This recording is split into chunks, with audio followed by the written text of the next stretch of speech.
Perofeta Santa taūa la whapena tūna mai lo tātou te mawhalangi. I ne whangai le ele mawhaina.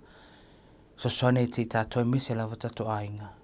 E tūna mai a onga aemaise lava ia upola whapena mana o tātou te mawhalangi tu me tātou lenei vaitaimi. Lenei vaitaimi whengata. I le matanga o lenei laulangi sa o le Perofeta Mamua o Atamu. Tātou la foin le te mina whiu mai lo tātou whaola Yesu Keriso o ia whai se Perofeta. Sa ia whaatuina longa nei kalesia. Sa ia valauna foi apostol tos fulmalua. Sa ia tala ilona talei. Aemaise lava sa ia husustai ia onga lona tama. Lo is Perofeta I lenei vaitaimi. Perofeta Thomas S. Monson. O ia se tangata whapena valauna lo tātou whaola.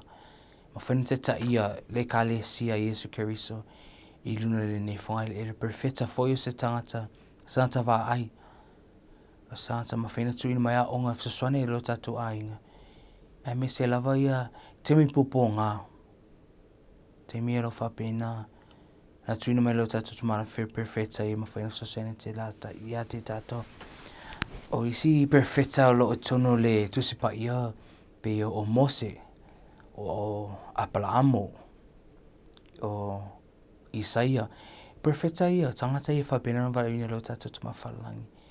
E tala ilona tala lei. Ma sosane te tātou. E whai lenei vaitaimi. Lo I se Perofeta lenei vaitaimi. Ia lo e fo ia apostol tos fulmalua.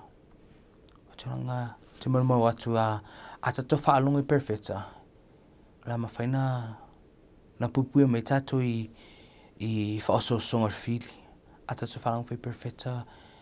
E ma whaina tātou I loa. Po atu langa po ia polo inga.